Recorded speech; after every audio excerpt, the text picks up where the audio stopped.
మీ business ఏదైనా మీ ఊర్లో promotion చేయాలంటే అది సుమన్ టీవీతోనే సాధ్యం. ఇప్పుడే సంప్రదించండి. బాసర గ్రామ ప్రజలు మీకే ఎందుకు ఓటేయాలో దాని గురించి ఒకసారి చెప్పండి. సుమారు 2 కోట్ల రూపాయల ప్రాజెక్టు తోటి బాసర ముదల్ మండల గోడాన్స్ కట్టించడం జరిగింది. రైతులను దృష్టిలో పెట్టుకొని బాసర్లో ఎవరిని గెలిపిస్తారు? వెంకటేష్ గౌడ్ని. ఎందుకమ్మా? ఏ అందుబాటులో ఉంటాడు, అన్ని పనులు చేస్తాడు అని మా నమ్మకంతో మేము చెప్తున్నాము. అవసరాలు తీర్చడమే నా మేనిఫెస్టో, వాళ్ళ సమస్యలు తీర్చడమే నా యొక్క పెద్ద మేనిఫెస్టో. అంతకుమించి మేనిఫెస్టో అని నేను ఇలా అలా నేను పెట్టుకోలేదు. వాళ్ళ సమస్యలు. బాసర్లో ఎవరికి ఓటేసి గెలిపిస్తారు? వెంకటేష్ అన్నకి. ఎందుకు? నాకు ఎలాంటి టైం కూడా మాకు హెల్ప్ చేస్తారు ఆయన. బాసర గ్రామంలో ఉన్న ప్రధాన సమస్యలేంటి? మీరు గెలుపొందిన తర్వాత ఆ సమస్యలను ఏ విధంగా పరిష్కరిస్తారు? బాసర గ్రామంలో ప్రధాన సమస్యలు డ్రైనేజీలు, రోడ్లు, అలాగే మా పేదవారికి చాలామందికి ఇందిరమ్మ ఇండ్ల ప్రాబ్లం కూడా ఉంది. అంటే ఇందిరమ్మ ఇండ్లని కాదు కానీ పాపం కూనీళ్ళు ఉన్నాయి, కొందరికి షెడ్లలో ఉన్నారు, కొందరికి ఏమీ లేవు.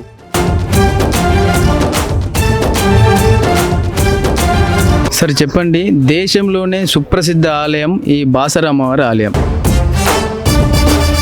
ఇప్పుడు భారతదేశంలో 2 చోట్ల ఉంది అమ్మవారు. ఒకటి కాశ్మీర్లో, ఒకటి బాసర్లో. మా బాసర్లో కూడా ఇప్పుడు చాలా డెవలప్మెంట్స్ అవుతున్నాయి. ఇప్పుడు రాబోయేది కూడా మళ్ళీ పుష్కరాలు ఉంది.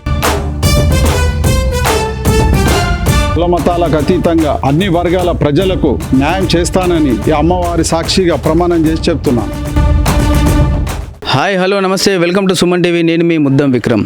నిర్మల్ జిల్లాకు పరిచయం అక్కర్లేని వ్యక్తి. అదే బాసర మండలానికైతే ఆత్మీయుడు. అదే బాసర గ్రామానికైతే ప్రతి ఇంట్లో పెద్ద కొడుకు లాంటి వారు. అలాంటి మన తీగల వెంకటేష్ గౌడ్ గారు ఈ బాసర సర్పంచ్ బరిలో ఉన్నారు. అమ్మవారి సాక్షిగా తను ఏదైతే చెప్తా ఉన్నాడో ఒకసారి అన్ని విషయాలు, ఈ ఎన్నికల గురించి, దాంతోపాటు అతను హామీల గురించి, దాంతోపాటు ఇక్కడ మనం కనుక్కుంటే బాసర అమ్మవారి సాక్షిగా ఈ బాసర గ్రామాన్ని రాష్ట్రంలోనే నంబర్ 1 గ్రామంగా తీర్చిదిద్దుతానని చెప్పేసి ఛాలెంజ్ చేస్తూ బరిలో దిగుతున్నారు. సరే, ఒకసారి కలుద్దాం, కలిసి మాట్లాడదాం, అన్ని విషయాలు మనం అడిగి తెలుసుకుందాం. అన్న నమస్తేనే. నమస్తే. నమస్తే. నమస్తే అన్న చెప్పండి అన్న, మీ సర్పంచ్ బరిలో ఇక్కడ ఉన్నారు బాసర్లో. అమ్మవారి సాక్షిగా ఇప్పుడు ఇక్కడ ఇంటర్వ్యూ ఇస్తూ ఉన్నారు. అయితే ఈ మీ ప్రచారం ఎలా సాగుతుంది, దాని గురించి ఒకసారి పూర్తి వివరాలు ఒకసారి చెప్పండి. ముందుగా జ్ఞానసరస్వతి అమ్మవారికి నమస్కారం చేస్తూ చెప్తున్నాను. అమ్మవారి సాక్షిగా చెప్తున్నాను. గత 10 రోజులు నామినేషన్ కంటే ముందు రోజు నుంచి కూడా నేను గ్రామంలో తిరగడం జరిగింది. ప్రతి ఇంట్లో గడపకు వెళ్ళి సమస్యలు ఏంటి, ఇక్కడ ఉన్న చిన్న సమస్యలైనా పెద్ద సమస్యలైనా నేను కళ్ళారా చూసుకుంటూ తిరుగుతున్నాను. ఇప్పుడు నేను వెళ్ళిన ప్రతి చోట కూడా నా యొక్క బాసర గ్రామస్తులందరూ కూడా స్వాగతిస్తున్నారు. బాబు, తమ్ముడు, అన్న, అక్క, ఇట్లా చెల్లె అనే అనుబంధాలతో నన్ను పిలుస్తూ, నన్ను స్వాగతిస్తూ, వాళ్ళకున్న కష్టాలు కూడా నాతో పంచుకోవడం, షేర్ చేయడం జరుగుతుంది. అట్లానే నేను కూడా అన్ని రిసీవ్ చేసుకుంటున్నాను, ప్రతిదీ కూడా నోట్ చేసుకుంటున్నాను. దీన్ని ఎట్లా కార్యాచరణ, దీన్ని ఎలా ముందు తీసుకెళ్లాలో కూడా మేము ఒక ప్లానింగ్ ప్రకారం, పద్ధతి ప్రకారం చేసుకుంటూ ప్రభుత్వం తీసుకెళ్ళి దీన్ని సాల్వ్ చేయడానికి కూడా మేము ముందుకెళ్తున్నాం. ఇప్పుడు ప్రతి గడపలో కొన్ని పెన్షన్స్ కానీ డ్రైనేజ్ ఇట్లాంటివి కూడా చాలా కొన్ని సమస్యలు ఉన్నాయి. వీటన్నిటిని కూడా మేము నోట్ చేసుకుంటున్నాం. దీన్ని ఎలా పరిష్కరిద్దాం, గెలిచిన తర్వాత దీన్ని ఎలా సాల్వ్, కానీ గెలిచిన త్వరలో అంటే తక్కువ టైంలోనే ఇవన్నీ నెరవేర్చుకోవడానికి మేము ముందుకెళ్ళి తీసుకెళ్తాం. సార్ చెప్పండి, సూటి ప్రశ్న, బాసర గ్రామ ప్రజలు మీకే ఎందుకు ఓటేయాలో దాని గురించి ఒకసారి చెప్పండి. ఈ లాస్ట్ 5 సంవత్సరాలు, 6 సంవత్సరం నాది బాసర మండలు మరియు ముదల్ మండలు 2 మండలాలు కలిపి సొసైటీ చైర్మన్గా నేను ఉన్నాను. నేను సొసైటీ చైర్మన్ కాకన్నా ముందు ఇక్కడ బాసర గ్రామంలో ఒక యూరియా సంచి కూడా దొరికేది కాదు. నేను వచ్చిన తర్వాత సుమారు 2 కోట్ల రూపాయల ప్రాజెక్టు తోటి బాసర ముదల్ మండల గోడాన్స్ కట్టించడం జరిగింది. రైతులను దృష్టిలో పెట్టుకొని గోడాన్స్ నిర్మాణం చేసి, గోడాన్స్ ద్వారా సీడ్స్ కానీ, ఫర్టిలైజర్ కానీ, ఇటువంటి అన్ని కార్యక్రమాలు కూడా ముందుకు తీసుకెళ్ళాను.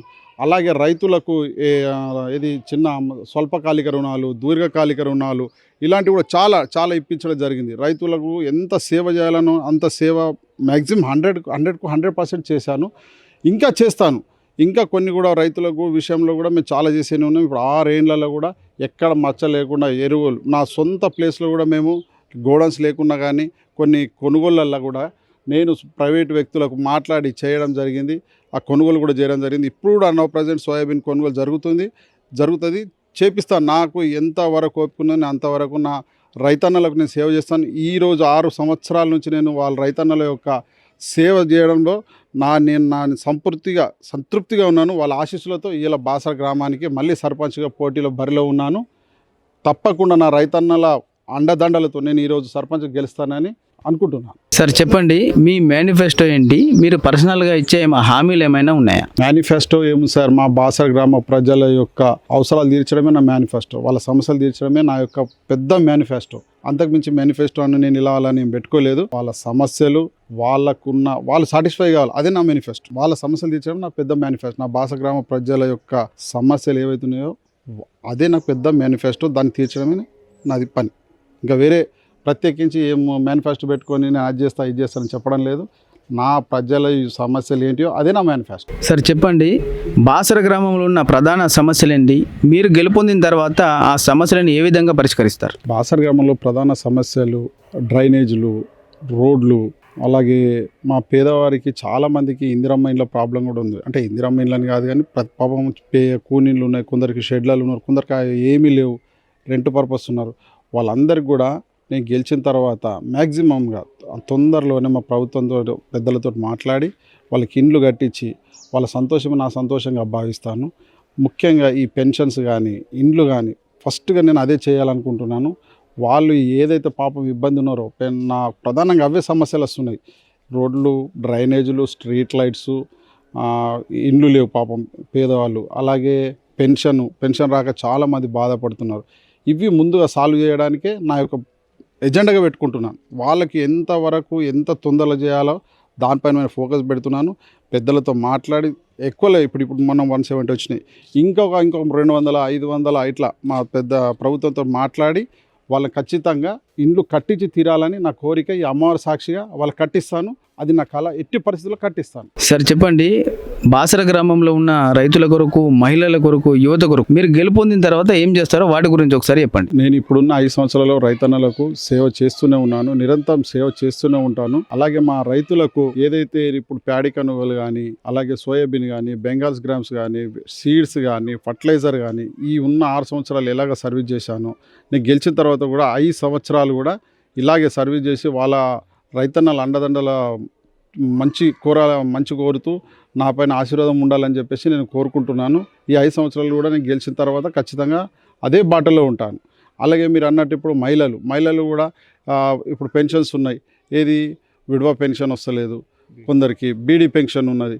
ఇలాంటివి మేము ప్రతి దగ్గర కూడా నోట్ చేసుకుంటున్నాము. వాళ్ళని ఖచ్చితంగా వీటిని మేము పరిగణలోకి తీసుకొని ముందుగా వాటిని కూడా ప్రీచ్ చేస్తున్నాము. అలాగే మా డోక్రా సంఘాలు ఉన్నాయి, ఐకేపీ, వీళ్ళకు కూడా మా గెలిచిన తర్వాత వాళ్ళకు అండదండలుగా ఉండి ముందుకు తీసుకెళ్తాము.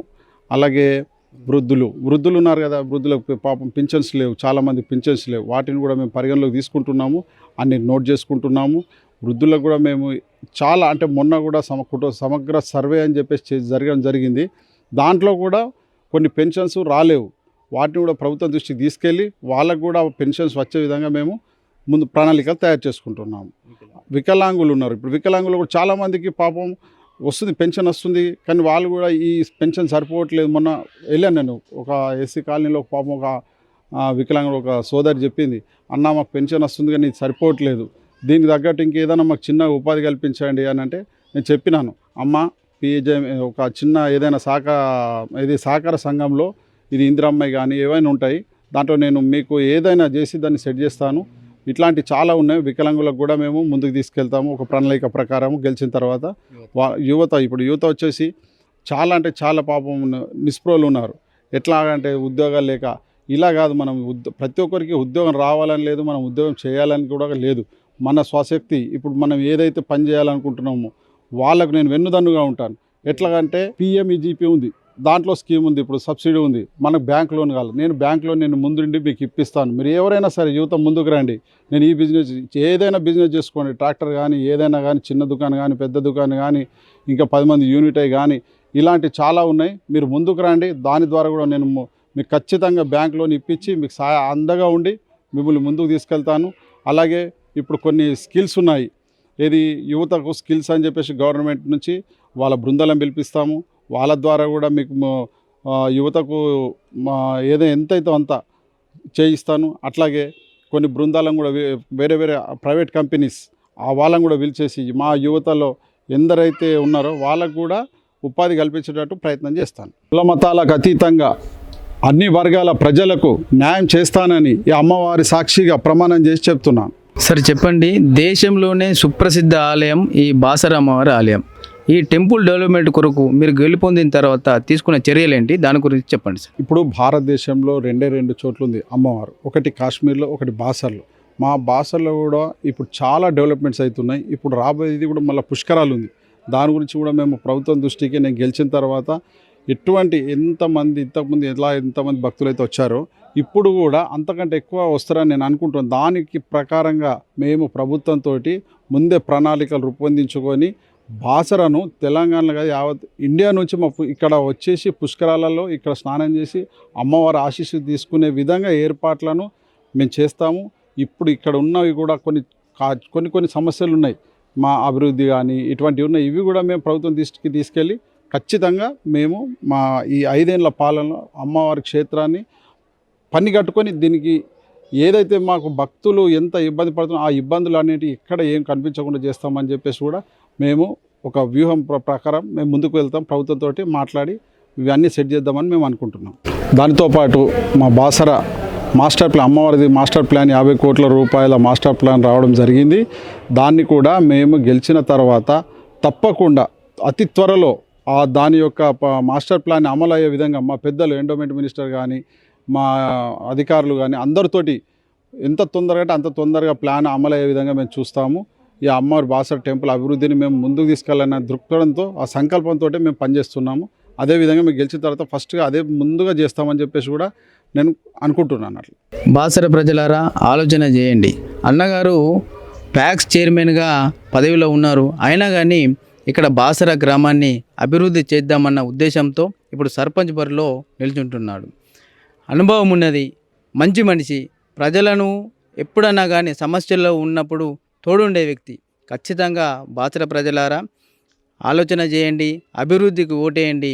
అన్నగారి 8వ నంబర్ పానా గుర్తుపై ఓటు వేసి భారీ మెజార్టీతో గెలిపించండి. అన్న చెప్పండి, బాసర బరిలో దాదాపు 12 మంది ఉన్నారు, కానీ మిమ్మల్ని చూస్తే అసలు టెన్షన్ లేదు, ఫ్రీగా కనిపిస్తున్నారు. ఎందుకు అన్న? ప్రతి ఇంట్లో ప్రేమానుభావాలతో అక్క తమ్ముళ్ళు అందరూ కూడా నాకు ఇంత భారీ మెజార్టీతో గెలిపించిన తర్వాత నాకు ఎందుకు టెన్షన్ అన్న? ఇంత మంచి బంపర్ మెజార్టీ ఇస్తున్నారు, ప్రేమాభిమానాలను కోరుకున్నాను. నేను గెలవకపోతే ఇంకెవరు గెలుస్తారన్న? బాసరలో నేనే సర్పంచ్ని, నేను గెలుస్తున్నాను, బంపర్ మెజార్టీతో గెలుస్తున్నాను. చిన్న చిట్టుకు పుట్టుకు కాదు, భారీ మెజార్టీతో గెలుస్తున్నాను అన్న. సుమన్ టీవీకి ధన్యవాదాలు. సర్పంచ్ బరిలో నన్ను సపోర్ట్ చేసినందుకు సుమన్ టీవీ వారికి ధన్యవాదాలు తెలియజేస్తున్నాను.